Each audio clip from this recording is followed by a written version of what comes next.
اور میرے پیارو یاد رکھو،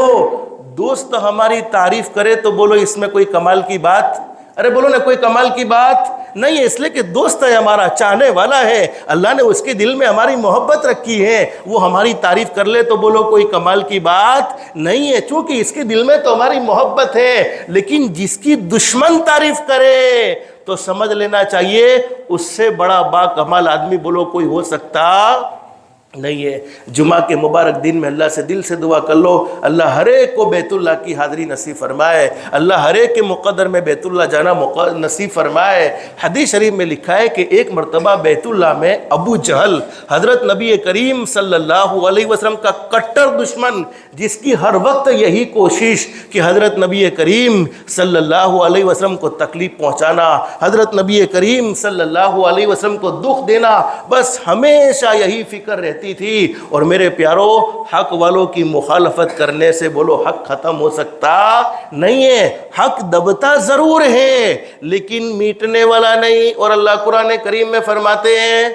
حق کے پیغام کو کوئی پھونکوں سے بجھانا چاہے، اللہ پاک فرماتے نہیں بجھا سکتے ہیں، اس لیے کہ حق کے پیغام کے چراغ کو جلانے والا کوئی اور نہیں ہے، بلکہ بولو کون ہے؟ اللہ کے چراغ کو کون بجھا سکتا ہے؟ اب ابو جہل بیت اللہ کا طواف کر رہا ہے، ابو جہل کعبۃ اللہ کا طواف کر رہا ہے۔ اس زمانے میں بھی مشرکین مکہ بیت اللہ کو عظمت والا گھر سمجھتے تھے، بیت اللہ کو حرمت والا گھر سمجھتے تھے اور بیت اللہ کا طواف بھی کرتے تھے، لیکن حضرت نبی کریم صلی اللہ علیہ وسلم کی محبت دل میں نہیں تھی، جس کے نتیجے میں طواف بھی مردود، ہر چیز مردود، اس لیے کہ جب تک حضرت نبی کریم صلی اللہ علیہ وسلم کی محبت دل میں نہ ہو کوئی عمل اللہ کے نزدیک قابل قبول نہیں ہے۔ نماز پڑھتے ہیں، نماز پر اللہ پاک نے روزی کے بڑھانے کا وعدہ کیا ہے، لیکن وہ کون سی نماز؟ جو نماز حضرت نبی کریم صلی اللہ علیہ وسلم نے ہمیں پڑھ کر بتلائی ہے اور جیسی نماز پڑھنے کا ہمیں حکم دیا ہے۔ ارے روزہ رکھتے ہیں، روزہ رکھنے کی برکت سے اللہ پاک نے تقوی کے ثمرات،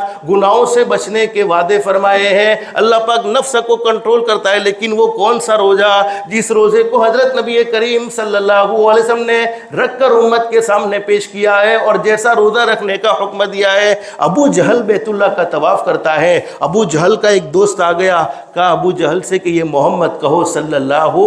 علیہ وسلم مکۃ المکرمہ میں پیدا ہوئے ہیں، ہمارے ساتھ بڑے ہوئے ہیں، ہم جیسے ایک انسان نظر آتے ہیں اور یہ کہتے ہیں کہ اللہ کو ایک مانو۔ ہمارے نبی کی یہی دعوت تھی، قولوا لا الہ الا اللہ تفلحون، او مکے والو کلمہ پڑھ لو کامیاب ہو جاؤ گے، او مکے والو اللہ کو ایک مان لو کامیاب ہو جاؤ گے۔ تو کیا یہ محمد کہو صلی اللہ علیہ وسلم سچ کہتے ہیں یا نعوذ باللہ اس نے نبوت کا دعویٰ کر لیا ہے؟ کون پوچھ رہا ہے؟ دوست پوچھ رہا ہے، کس سے؟ کٹر دشمن ابو جہل سے، جس کا ہر وقت یہی مشن، جس کی ہر وقت یہی کوشش کہ حضرت نبی کریم صلی اللہ علیہ وسلم کے راستے میں رکاوٹیں پیدا کر دے، حضرت نبی کریم صلی اللہ علیہ وسلم کو جتنی ہو سکے تکلیفیں پہنچاتا رہے۔ اب ابو جہل نے ادھر ادھر نظر دوڑائی، اس لیے کہ چوروں کی عادت تو یہی ہوتی ہے، دیکھا کہ مجھے کوئی دیکھنے والا تو ہے نہیں، جب اطمینان ہو گیا کہ مجھے کوئی دیکھنے والا نہیں ہے، میری طرف کسی کی کوئی نظر نہیں ہے، پھر ابو جہل نے کہا یہ میں بیت اللہ کے سامنے کھڑا ہوں۔ ابو جہل چونکہ بیت اللہ کا طواف کرتا تھا، کہنے لگا اپنے دوست سے میں بیت اللہ کے سامنے کھڑا ہوں، میں جھوٹ تو بولنے والا نہیں، اگر مجھ سے پوچھتے ہو تو محمد سے بڑھ کر کہو صلی اللہ علیہ وسلم، دنیا میں کوئی سچا انسان میں نے اپنی آنکھوں سے دیکھا ہی نہیں۔ اب دوست بڑا پریشان ہو گیا، ایک طرف تو مخالفت ہو رہی ہے، ایک طرف تو طرح طرح کی تکلیفیں پہنچائی جا رہی ہیں، اور دوسری طرف ابو جہل یہ بات کہہ رہا ہے۔ تو دوستہ نے پوچھا کہ ابو جہل تمہارے پاس اس کی دلیل کیا ہے؟ اور علماء جانتے ابو جہل کو اصل ابو جہل نہیں کہتے تھے، اصل ابو الحکم کہتے تھے۔ ابو الحکم کے معنی کہ جب مکے میں کوئی پرابلم ہوتی تھی نا، بعض لوگوں کو اللہ پاک نے سماج سیوا کے لیے بنایا ہوتا ہے، خدمت کے لیے بنایا ہوتا ہے، تو بہت بڑی خدمت بھی کرتے کرتا تھا. کیا خدمت کرتا تھا؟ مکے میں کوئی پرابلم ہوتی تھی, جو کسی سے مسئلہ سولو نہیں ہوتا تھا, ابو جہل کے پاس جاتا فوراً مسئلہ سولو کر دیتا تھا, اس لیے اس کو ابو الحکم کہتے تھے. ابو جہل لقب اس وجہ سے ملا ہے کہ حضرت بلال کو میرے محبوب کی بات سمجھ میں آ گئی, لیکن ابو جہل کو اللہ نے اتنی زبردست سوچ نصیب فرمائی تھی, اتنی زبردست طاقت نصیب فرمائی تھی, اس کے باوجود اس نے گھمنڈ کی وجہ سے حضرت نبی کریم صلی اللہ علیہ وسلم کے پیغام کو قبول نہ کیا.